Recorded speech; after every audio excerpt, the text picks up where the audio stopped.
শুভাকাঙ্ক্ষী লোক আমাকে কল দেওয়া হলো যে আপনার একটা স্টাফ অ্যাক্সিডেন্ট হয়েছে।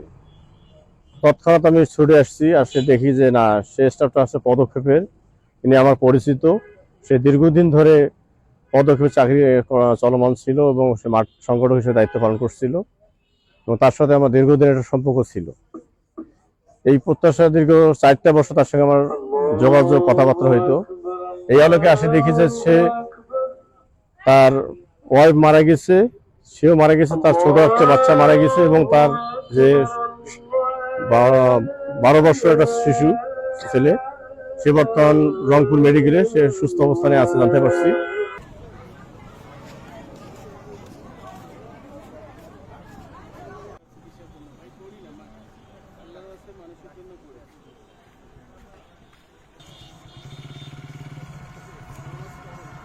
ভাগ্নি জামাই সব অ্যাক্সিডেন্ট হয়েছে। কোথায় অ্যাক্সিডেন্ট হয়েছে ওটা শুনিনি। এই যে কথা, তাহলে কি করা যাবে এখন? ওই অ্যাক্সিডেন্ট হয়েছে, মারাই গেছে। তখন আমি ওই মাঠের থেকে বাসাতে এসে আমি এই অবস্থায় চল কাপড় পরে কোথায় যাবো এখন, তুমি কোথায় আসো? তো পাঁচবিড়িতে। ওই পাঁচবিড়িতে আমরা একটা ওই মাইক্রো ভাড়া করলাম, করে নিয়ে আসতেছি।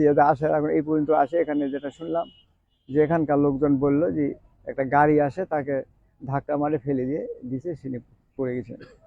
এখানকার লোকজন ওই পর্যন্ত ডিউটি করে আটকে থুইছে। একটা বাচ্চা সুস্থ আছে, আর 3 জন মারা গেছে, আর একটা বাচ্চা সুস্থ আছে। শুনলাম যে ওটা নাকি এক পা ভেঙে গেছে, বাচ্চাটার পা।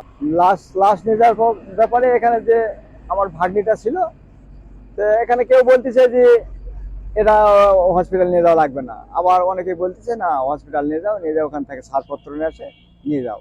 এখন তো হসপিটাল গেল, এখন সেখানে কি হচ্ছে আমি তো আর এই পর্যন্ত কোনো খোঁজ খবর রাখি না। প্রশাসন কথা দিয়েছে থানায় নিয়ে যাবে না? না, প্রশাসন কথা দিয়েছে থানায় নিয়ে যাবেন, আপনারা ওই হসপিটাল থেকে নিয়ে আপনারা নিয়ে যে দাফন টাফন করেন। এই ব্যবস্থা এখন আমার ওই মেয়ের আব্বা আছে, ছেলের কিন্তু বাবা নাই। ছেলের কেউ নাই, ছেলে একাই, এক বাপের এক ছেলে। এখন এখানে আমরা যাই পরামর্শ করে কি করা যাবে সেটা পরবর্তীতে যোগাযোগ করবো।